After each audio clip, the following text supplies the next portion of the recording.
ဆိုတော့တေးပင်းရှိုံနဲ့လူတိုင်းလိုက်လို့ရတယ်မျက်လက်တစ်ခုโอเคနောက်တော့မဟုတ်နော်တေးပင်းရှိုံနဲ့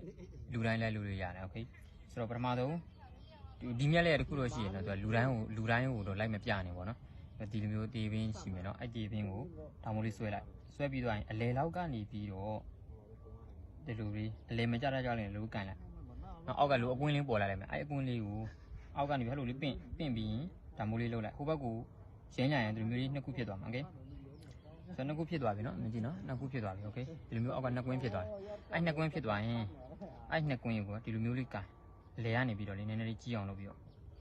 ဆိုတော့ဒီမှာထောင်ထောင်လေးဖြစ်နေလိမ့်မယ်နော်မြင်ကြည့်နော်အေးရီးသားမရှိဘူးလားလို့မေးနေတဲ့ကောင်တွေဟိုက်ဟာပဲရမယ်နော်